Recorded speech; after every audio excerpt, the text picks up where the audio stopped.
Hey guys, Claire here, and I just had a baby, and I'm just starting to become functional. It is such a crazy experience giving birth. Honestly, I walked into it very overconfident and naive, didn't know what to expect, so please make sure to check out my birth story video with my mom because you can hear all about that situation. Long story short, I ended up pushing for 5 hours, separated my hips by like 2.5 centimeters, went home in a walker. It was a whole thing. But I got a beautiful son out of the deal, so I guess it was worth it. But I really was surprised by sort of what made the hospital experience best and what made the first 2 weeks home best. I learned a lot about just sort of comfort measures and healing. I've never broken a bone. I've never gone to the hospital. I've been really lucky in my life to be very healthy. So I've never had to, deal with being in a hospital or honestly just having my body not do what I want it to do. And it was really emotionally overwhelming and very hard. So these are some of the things that really helped me in those first few weeks back. And I'm actually gonna start with what helped me in the hospital. So the first thing I have to say is my mom was my doula. And she was amazing. She was absolutely amazing, and she knows how to comfort me better than anybody else. Before I gave birth, my mom and I sat down and we came up with kind of what are the things that are gonna make me feel sort of the most comforted inside the hospital. The hospital is a clinical environment because that is its nature, but you can bring things in to make it feel a little cozier and honestly make you feel more comfortable. So big thing for me was scent. I know that sounds funny, but I'm really scent sensitive and I hate the smell of like latex and when you're in like a doctor's office and it just like smells like plastic, I just am not into that. So for me, smell was a huge part of that. I teased my mom a lot because she was so obsessed with this. Craig literally can't smell lavender anymore without thinking about a hospital. But my mom had this lavender spray. She got it in when she visited my godmother in Vancouver Island. So it's just like a room spray with lavender essential oil in it. But she just kept spraying this. So anytime I was in labor, I'd feel this burst of lavender and it just would soothe me. Lavender has been a scent that I've kind of carried with me since I was a kid. I used to have like night terrors and all this stuff. So my mom would always give me little like drops of lavender oil on my wrist to sniff, and that would help soothe me and make me go to bed. So for me, lavender spray always really helped. But if you have a spray like that, like a room spray that you just love, it really makes you feel grounded, definitely have someone spray that for you. Make sure to bring it. Believe it or not, I doubled down on the scent. I had not one but two scents going on. So my favorite place in the world is the Yucatan Peninsula in Mexico. And there's a, it's not really a spa. I mean, they only do massages a la carte, but there's a massage company in Los Angeles called The Now. And basically when you walk in, it feels like you're in the Yucatan. It's just stunning. So simple, beautiful, ocean wave noises, like all these things. And I basically, when my mom asked me, how do you want your birth experience to be? I was like, I want it to feel like I'm at the Now getting a massage. So the opposite of going into labor.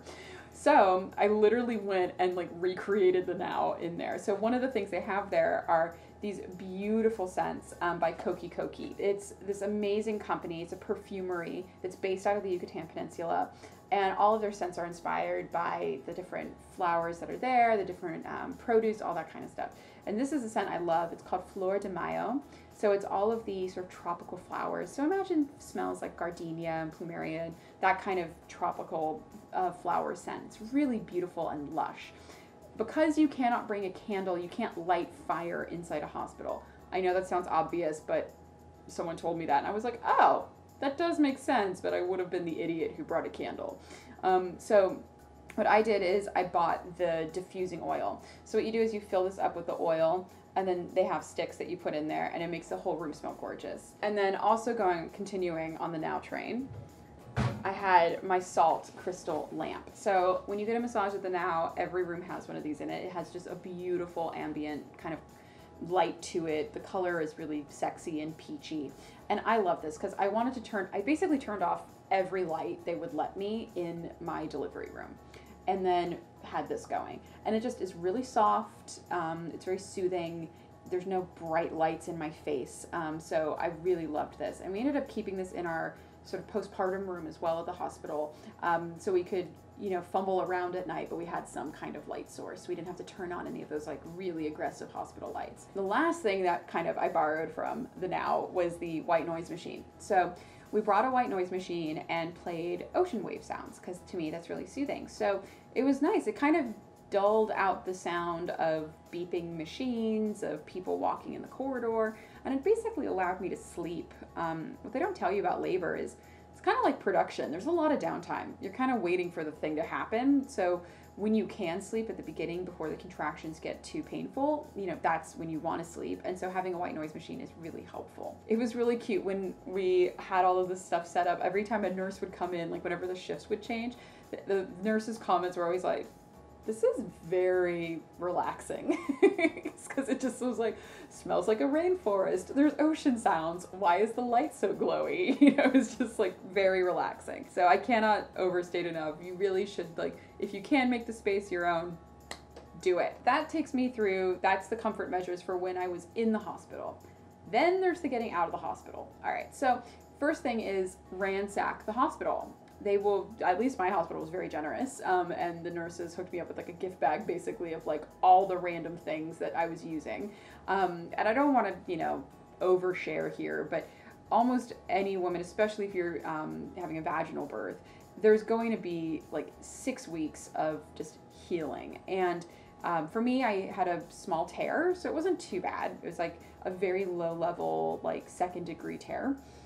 So that meant I had sutures, and you know, it was painful to walk, and I had to, you know, have a lot of sanitary upkeep. These were the things that I found were really helpful and super soothing. And for the first 2 weeks, honestly, this is what allowed me to function. I stole a bunch of the really sexy medical mesh underwear. Yeah. What's great about this is you can throw them away. So I would wear them, and then once they got dirty, toss. And the reason why that's good is because you need something that's going to be like a giant granny panty. Like your body is like a weird size, a weird shape. Like this goes all the way up to your belly button. It still holds everything together. Like these really work for, especially the first 2 weeks. That's what you want. Because, like, and this is literally no joke, this is the pad that they had me using at the hospital. And I went online, they have this on Amazon, and I just bought cases of them. And I would use one of these every single time I went to the bathroom. So that means one probably every like 4 hours or so. And basically what it is it's a cold pack. So what you do is you take it, you crunch it in half. It pops a pack that's in here that basically is really chilling and cold immediately. And it stays cold for a while. But if you want it to feel very cold, what you do is cover that whole pad in witch hazel. So this is Thayer's. This is the one I use because what I like about it is there's no alcohol and there's no scent, and it has aloe vera in it. So it's actually very, very soothing. So every time I go to the bathroom, I would get my cold pack ready, cover it in the witch hazel, and it just immediately just was soothing, made everything feel better, and it brought down inflammation. So definitely you want the witch hazel. This was kind of effective, but my doctor kept saying it was really great. I think some women love this, but the Dermaplast pain relieving spray, basically it's like a numbing spray. So you just, you know, spray yourself with it and it'll kind of dull everything. As I said, like I went home in a walker. The worst part of the first 2 weeks back, I couldn't sleep on my side. It was too painful, like because of the sutures and because of my hips. So I had to sleep on my back, which was so awkward. I am not good at sleeping on my back. I just wanted to sleep on my side more than anything. So I would have to kind of fake it by covering myself in like 1,000 pillows, like kind of like lifting and supporting everything. So also make sure you have 1,000 pillows at the ready. One of the horrifying things about coming home, I thought I was going to have my legs back because I had really terrible edema. My feet were blown up. I looked like I had Miss Piggy's lower half. It was really aggressive, and honestly, probably weirdly, because it's such a non-thing, it didn't hurt or anything, but it really messed with me to like look down and just be like, what, like this doesn't feel like my body. And so one of the things I was looking forward to was after giving birth, oh my gosh, my feet are gonna go back to normal. So imagine my horror when in the hospital, it actually got worse. I was on Pitocin for like 24 hours and antibiotics, and I had an epidural. I had nothing but fluid going into my body for basically like a day. So what it ended up doing is it caused just all the way up into my thighs, everything got really, really puffy and uncomfortable and kind of numb. So I just was upset about it. And my cousins, who both have children, they're both, like, my eldest cousin's 4 years older than me, the other one's 2 years older than me, so we all are around the same age and they all have babies, and they were so supportive and helpful. And they had two things to recommend. One was their detox juice, which, hold on, I have the cheat sheet down here, but basically you get a green juice that has celery, cucumber, cilantro, lemon, ginger, and then like some apple to help make it sweet. And honestly, any juice company has this juice. Like, I've checked, like every juice company has their version of this juice.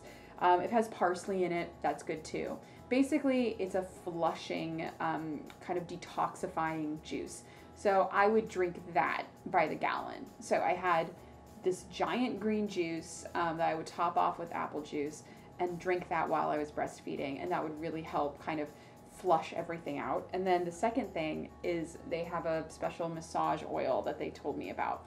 So they all have their husbands give them this foot massage. So I had Craig do this for me, and it literally changed everything. So the massage is pretty simple. So you take about 4 tablespoons of sweet almond oil, and then you add like 4 to 5 drops of each of these. So cypress oil, lemongrass, and then grapefruit. So it smells beautiful. I mean, it's really refreshing and lovely. You mix that all together, elevate your feet, and have your husband or whoever, I mean, you can, your partner, your mom, whoever's helping you out, give you a foot massage where they literally push everything up. So almost like past your thigh, like all the way up. And I know that sounds weird, but what it does is it literally kind of reincorporates all of that liquid. And what massage does too is it allows all of that liquid to kind of get freed up, and then it can start exiting your body instead of pooling in the bottom of your feet. And I'm not kidding, within 48 hours of drinking this juice and having these massages, completely turned around. Basically, I gave myself a week off. I didn't want to kind of overdo this, but after a week, I started girdling. And this is to kind of help basically my waistline come back together. What happens naturally when you, especially if you have a vaginal birth where you're pushing, your abdominal muscles kind of separate. They get kind of loose. So girdling can really help kind of pull everything together. I mean, it's not like gonna give you a completely different body. I don't want to oversell it, but what I like about it is it gave me lower back support, and it did help kind of bring everything together. It's also a confidence booster, honestly. Like, just putting it on and looking in the mirror and being like, oh, it's a shadow of my former self, sort of, you know, it feels good to look at that. So I really like using these. And this one's by Chery. So it's rubber on the outside, hook and eye in the front, but very comfortable on the inside, which is great. So I would definitely recommend it. It helped me a lot. It made me feel like, I once again, like, don't want to oversell it, but I feel like anecdotally, I do feel like my waist has like gone down significantly, and because of the girdling. So I actually ended up buying 3 girdles. I bought one that was intended for right after, like postpartum, when I still was quite wide, and then I got, you know, slightly smaller sizes down so I could just kind of incrementally go down. It shouldn't be brutally uncomfortable. Like, you shouldn't be putting something on your body that is just, you know, super painful. Like, you should be focused on healing. So I made sure to find things that felt supportive, but not, you know, like it was sucking the life out of me. Now that I'm no longer using the very sexy mesh hospital underwear, I ended up buying Thinx. And what I like about these is it's basically period underwear. So it's underwear that you can wear in lieu of having a pad. And what's good about this is that because, you know, for the next few weeks, like, you don't really know how large of a flow you're going to be having, what the deal is. It's kind of like you have a permanent period. It's awful. But it's good to have this as a backup. So even if you're doing pads, having kind of a heavy duty underwear that makes sure that you don't have any leaks, anything like that, it's pretty great. So Thinx have been working really well for me. I really like the high-waisted ones as well. This is the boy short, but both are really good. Well, that is my survival kit. That is what has got me through the first month of coming home and, you know, starting to heal. Because that is the thing, is you come home and you need to take care of this little baby. You know, you have to make sure he's fed, and he needs everything done for him, literally everything. But what I feel like a lot of women, at least for me going into it, I didn't realize was how brutal the labor experience was going to be and how much I needed to heal. Because I truly, the first week I was in a walker. I couldn't bend over to pick him up.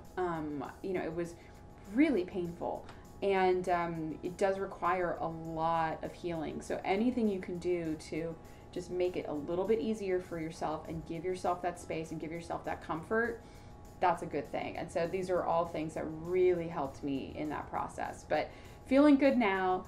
Definitely, I can bend over more. I'm still like holding on to I'm still being ginger with my body, but it's been going well. I'm definitely feeling more like myself.